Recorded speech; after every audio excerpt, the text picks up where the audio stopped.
네, 계속해서 포항에서 전해드리겠습니다. 경북 동해안은 오늘 동풍의 영향으로 대체로 흐리겠습니다.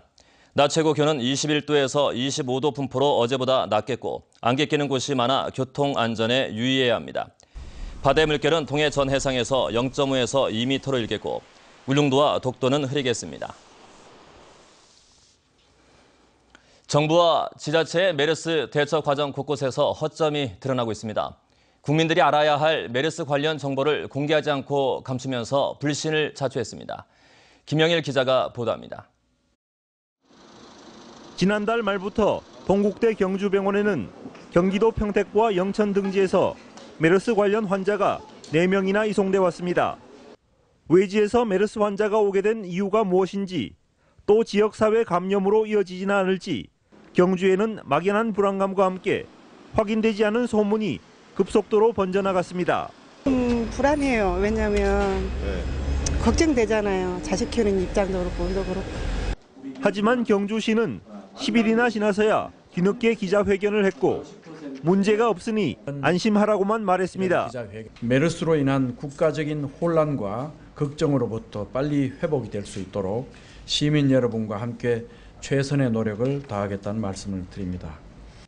경주시의 뒷북 행정도 문제였지만 당시 기자회견문에는 메르스 환자가 모두 외지에서 온 4명뿐이라며 아주 중요한 정보를 누락시켰습니다. 기자회견 하루 전인 7일 50대 교사인 윤모 씨가 경주 지역 최초의 의심 환자로 동국대 경주병원에 격리됐지만 이 같은 사실은 빠졌습니다. 시민들 전체가 불안해하던 중간에 황성동에 이런 일이 또 생겼다 이러니까 얼마 지나니까 또 이게 사실로 드러났습니다. 이런 부분들이 바로 유관기관에서 정확한 정보를 체크하지 못했다. 포항시에서는 메르스 격리 대상자 정보조차 제때 통보받지 못해 웃지 못할 해프닝이 벌어졌습니다. 삼성서울병원을 방문한 포스코 직원이 지난 9일 새벽 정부로부터 메르스 격리 통보를 받았지만 포항시는 이런 사실조차 몰랐습니다. 그분 연락처라도 알려주십시오. 우리가 한번 확인을 해보도록 하겠습니다. 우리가 오신 분들은 현재 관내에 그런 직원은 없습니다. 포항시는 보건복지부로부터 반나절이 지나서야 해당 사실을 통보받았습니다. 메르스 양성 환자가 발생한 이후의 대처도 문제입니다. 부산시의 경우에는 환자 이동 경로까지 시간대별로 상세하게 공개하고 있지만 경주시청 홈페이지 어디에도 이 같은 내용은 찾아볼 수 없습니다. 그런 것들을 정보가 공개가 안 되니까 이제 정부에서 뭐라고 얘기를 해도 국민들은 믿지 않고 이런 전염병과 같은 사태에서는 정보 공개가 무엇보다도 가장 급선무라고 생각합니다. 메르스 확산을 막고 불필요한 공포와 루머를 없애기 위해서는 정부와 지자체의 투명한 정보 공개와 함께 국민들을 향한 열린 자세가 먼저 필요합니다. MBC 뉴스 김향일입니다.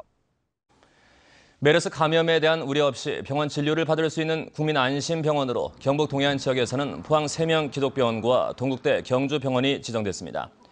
두 병원은 어제부터 일반 환자와 고열, 폐렴 등 메르스 의심 환자를 분리해 진료를 하게 됩니다. 또 고열과 기침 등의 질환자는 따로 마련된 진료소에서 우선 진료를 받고 입원 시 1인 병실을 이용하게 됩니다.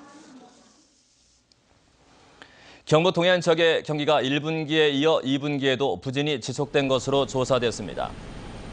한국은행 포항본부에 따르면 관광 등 서비스업 생산이 소폭 증가했지만 지난달 철강과 자동차 부품 등 제조업 생산의 감소세가 확대됐습니다.